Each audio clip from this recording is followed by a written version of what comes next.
Hello, friends. This is Dave Hurwitz, executive editor at ClassicsToday.com, here with 16 duo sonatas and trios I couldn't live without. 8 of each for a total of 16. I emphasize that because I have noticed in some of these lists that some folks don't know how to count to 16. You don't have to do 16. They don't know how to stop at 16. Let's put it that way. They think somehow they're going to get away with something by making double lists or reposting things. And, I catch all of you. Well, most of you anyway. And delete the ones who don't follow the rules. I'm very picky that way. Because you see, the whole point of this is to force choice. It's not to just make lists. Anybody can make lists. The point is to choose, to justify your list. That's the catch. And most of you do that quite well. In fact, dazzlingly well, I have to say. So I'm looking forward to your list too. And you don't have to do 8 and 8. Again, you don't have to do it the way I do it. You just have to stick to the medium, in this case, duo sonatas, that is 2 players, and trios, and limit yourself to 16. You can duplicate composers. I did in this list. Whoa! Yes, I have the same composer, one in a duo, one in a trio. So, it's okay. It really is, because these are personal choices. This isn't about the wider universe of music or, being comprehensive or anything like that. It's not. It's about picking the things you really love so that other people know what you really love. So there you go. Let's start, shall we? Beethoven, Violin Sonata, number 10, Opus 96. Now, Beethoven wrote a passel of violin sonatas. They're beautiful, beautiful works. The Kreutzer is the most popular and the most famous. It's never been one of my favorite works, actually. I do like the second subject of the first movement. You do do wump wump wah da da da da dum bum. It's terrific. It's a wonderful work. It really is. But I like Opus 96. And the reason I like Opus 96, strangely enough, the whole piece I love, but the trio of the scherzo, the middle section of the scherzo is quoted by Mahler in the scherzo of the Resurrection Symphony.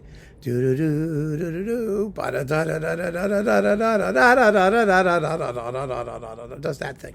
Yes, comes straight out of the Beethoven Violin Sonata.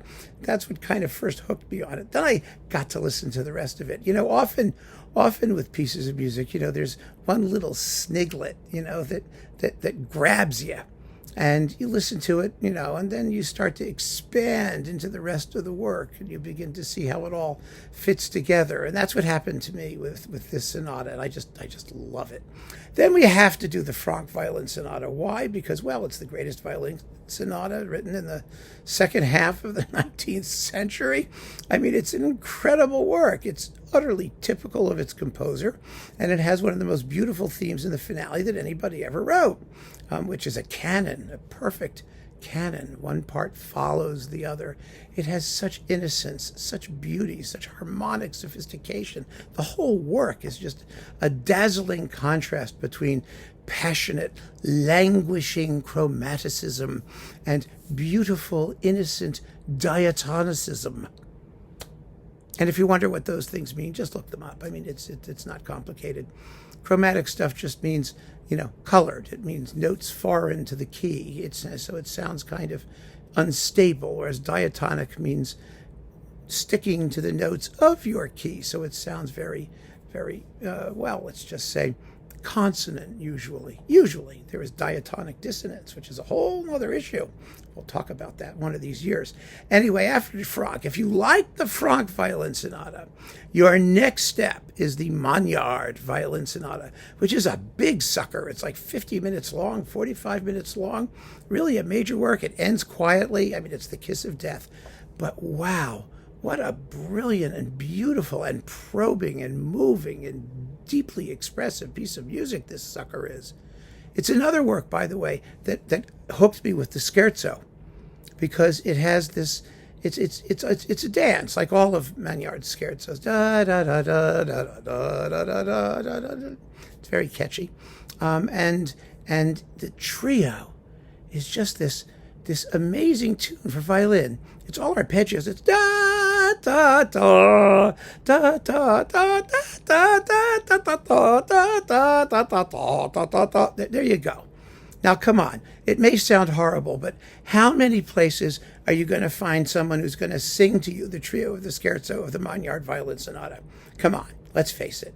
You're not going to find it anywhere else. Maybe that's a good thing. It's an incredible work.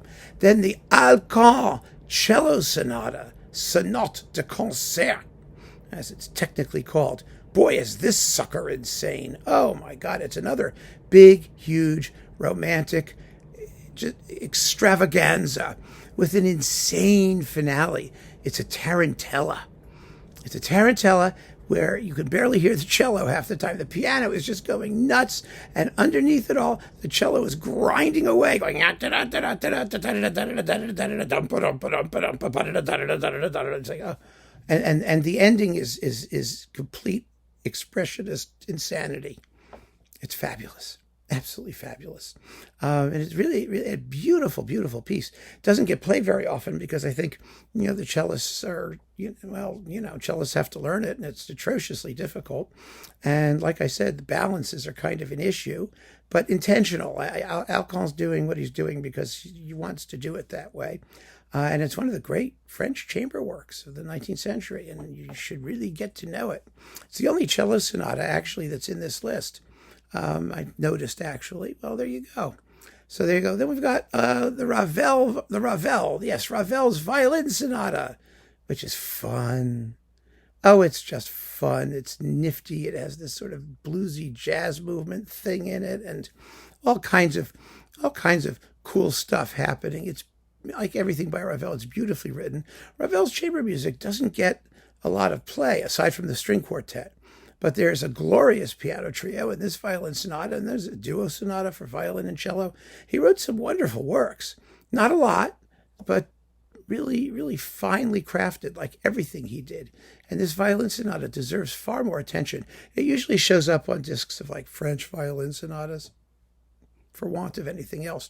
Then it makes a wonderful coupling, actually, to the Janáček Violin Sonata. That's another terrific piece. It's thematically related to the overture to his opera Katya Kabanova. The fate and doom theme, and the da da da da da da da da da da da da da da da da that shows up initially in Janáček's Violin Sonata. So there you go. If you know the opera, you're going to want to hear the sonata. And like everything Janáček wrote, it's just extraordinarily passionate. It's just like a chunk of heaving, pulsating, living protoplasm. It's amazing. Wonderful. Then our last, well, not quite our last, our second to last duo sonata. 1, 2, 3, 4, 5, 6, 7. Yeah. The Grieg third violin sonata. Actually, you could pick any of them. Grieg's 3 violin sonatas are exquisite. They are just lovely. And again, terribly neglected. Terribly neglected because, just because they are. I mean, they have a certain element of Norwegian folk influence, which makes them melodically extremely beguiling.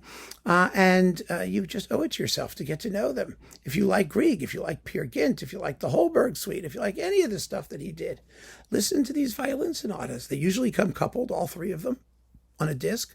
They're not unduly long. They've been arranged, actually, as violin concertos, works for violin and small orchestra, where they work very well, by the way. But boy, the original is the way to go. I mean, they're just lovely, lovely works. And our last duo sonata is the Poulenc Flute Sonata. Yeah. Oh, come on. How could you not love the Poulenc Flute Sonata? It is the 20th century flute sonata. It's just unbelievably lovely and sensual and fun. And I've seen it like dozens of times. Flutists love to play it. The very opening tune, da da da da da da da da, it's as if it was made for the flute. It's such a perfect embodiment of what that instrument ought to be doing. What an extraordinary piece. So that wraps up the 8 duos. Now we have the 8 trios. And some of these actually come in clumps, and I've kept the clumps together. So if you want to have a clump, you can have a clump too. within reason. It's just like everything by so-and-so. That's not a clump.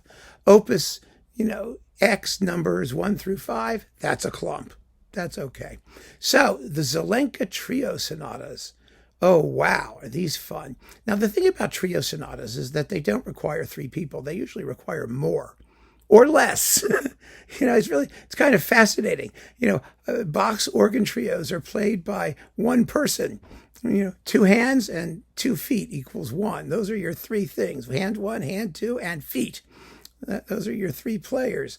Well, Baroque trio sonatas can have 5 or even 6 players sometimes, because it depends on how many parts you stick down at the bottom on the continuo part, the harmonic filler, because you've got to have a keyboard instrument, and you usually have like a cello or bass or something on the lowest bass line, and you might have something else, an organ, a guitar, a theorbo, a lute, or something, and then you've got your melody instruments on top, 2 of those.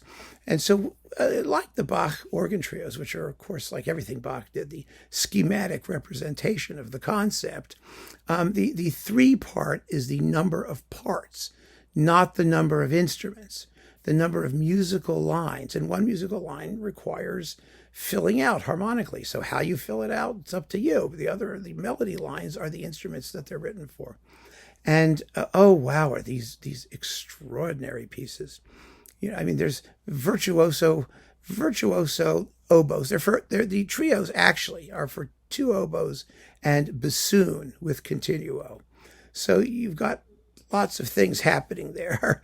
And wow, they're insanely virtuosic and brilliant and melodically soulful and like typical Zelenka, full of quirky rhythms and strange phrase lengths. And, one of them uses a solo violin. They are amazing. There are 6 of them. And you really ought to know them. They come as a clump, usually. That's why I put them all together. Then after the Zelenka trios, Haydn, he wrote 3 piano trios, numbers 38 through 40, dedicated to his erstwhile friend, Rebecca Schroeter, who he knew when he was in London. She was a fabulous pianist. The Haydn trios are accompanied sonatas, basically. They're virtuoso piano works with a cello reinforcing the bass line and a violin on the treble, on the tune. And as he kept writing them, the parts became more and more independent. They're not like Mozart's trios, for example, which were always separate trios, in the sense that each part has its own independence. In Mozart and Haydn, they don't so much. But from what I'm told, the cello parts are lots of fun to play, and the pieces sound marvelous. That's what matters. There's this sort of myth that the independence of the parts somehow makes better trios or better music, which of course it doesn't. You want great music, and however you arrange it, you arrange it. These are brilliant and fun, and one of them contains the Gypsy Rondo, the fun, fabulous Gypsy Rondo that people still play. That Haydn sort of always was popular in Haydn's lifetime and even afterwards, and for good reason. It's incredibly fun to listen to. But they're wonderful works and full of flashy piano stuff and wonderful writing for the strings, and you've got to know them. You absolutely have to hear them. And they are numbers 38, 39, and 40. It's the easiest way to think about them. Mozart, his Divertimento for string trio in E-flat major, Kerschel 563, which I talk about constantly. This is the greatest string trio ever written. It is the longest, or one of the longest, I don't know, a bigger one, string trio ever written. It's about 45 minutes long, 50 minutes long, depending on what you do with repeats. And it's just violin, viola, and cello. And it's just one of the most extraordinarily voluptuous, rich, musically bountiful pieces you'll ever hear in your life. Technically, it's a serenade because it has a bunch of extra movements, but who cares? You don't worry about Divertimento is like a serenade. It's a relaxing piece. It's not a sonata. It's not as austere. And, well, it's better. Let me tell you. There's more music in this sucker than any 50 composers could shove into their string quartets. Wow. What a great piece. And it's been recorded a million times really, really well. Get to know it. Then Schubert, his piano trio number 2 at E flat major. It's also at E flat major. Oh, this is a huge sucker. Again, it's like nearly an hour long. It's got an endless finale, which Schubert later cut. Try and get a version without the cuts. You want heavenly length when you deal with Schubert. Yes, it gets repetitious. That is true. But it's just melodically so abundant and fun to listen to and enjoyable. It's an extraordinary piece. Absolutely amazing. So is the first trio, actually. And quite often you get the Schubert trios, again, as a clump. So if you want to clumpify them, clump away, because you really should hear them both. They're remarkably beautiful works. Dvořák, the Dumky trio. Oh, this was painful because I wanted to put it with the F minor trio as well. I mean, because they go as a pair. So I'm mentioning it, but it's not on the list. The F minor trio is sort of the Brahmsian classical romantic style. The Dumky trio is totally out there. It's a completely original, revolutionary concept. 6 Dumky, which are dances which alternate with very sad, elegiac, slow music with giddy, crazy, ditzy dance music, and they alternate back and forth. And Dvořák wrote a pile of them, 6 of them, and joined them together to make this trio. And there is nothing like it in the entire universe of chamber music. It is melodically gorgeous to the point of pain. I mean, it is so beautiful. It has so many wonderful tunes, and harmonically, and it's colorful. Dvořák's chamber music is colorful. I mean, he exploits the full resources of the instruments, pizzicato and the strings, and, sometimes like ponticello and bowing and all these timbral shades and things, matched to incredibly succulent, evocative harmonies and in this totally unique format. Wow. I mean, you can't get enough of it. It'll just get under your skin and stay there forever. Then here's our one composer who gets duplicated, Poulenc. Because Poulenc's chamber music it's just amazing. And it's fascinating because he didn't like strings. He did write a violin sonata. And he started a string quartet, which he never finished. And he turned it into his Sinfonietta for orchestra. But the Poulenc trio for piano, oboe, and bassoon is absolutely delicious. I think it's his earliest published work or something like that, or one of his earliest works. He was stuck, and his whoever he was talking to about said, listen to Haydn, do something like Haydn. Well, that's always good advice. It worked with Martineau when he wrote his Symphony Concertante after hearing Haydn's. So, yes, it worked for Poulenc, too. He listened to some Haydn, and pop, out came this amazing little trio with the most delicious tune in the finale that you will ever hear in your life. It's a neoclassical work, a jeu d'esprit of high spirits and some wacky themes, and an amazing ensemble, piano, oboe, and bassoon. And they sound wonderful together. I mean, that tune for the finale, da da da da da ba da da da ba da dum bum bum ba ba da da da da da da da da da da da da da. Wow, yeah, incredible! It's a beautiful work. Shostakovich, piano trio number 2. This is one of the most emotionally draining pieces you'll ever hear in your life. It is a gut wrencher. Listen to the opening. What instrument is playing those high notes? It is the cello playing in harmonics. Yeah, boy, is that an extraordinary sound. And the tune, oh my God, it's so sad. Da da da da da da da da da da da da da da. Oh wow. But then you get to the finale, which is one of Shostakovich's Jewish dance tunes, and mixed with a theme that also occurs in his 8th string quartet. That sort of vicious da da dum bum bum ba da da da da da da da da da da da da da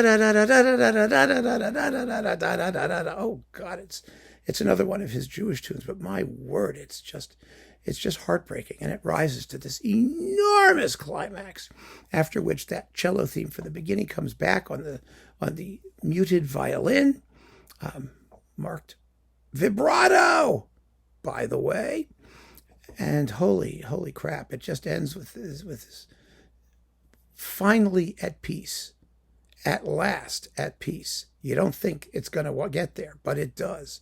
And if you're not a slobbering mess by the time it's over, then you have no neurons. I mean, it's really that simple.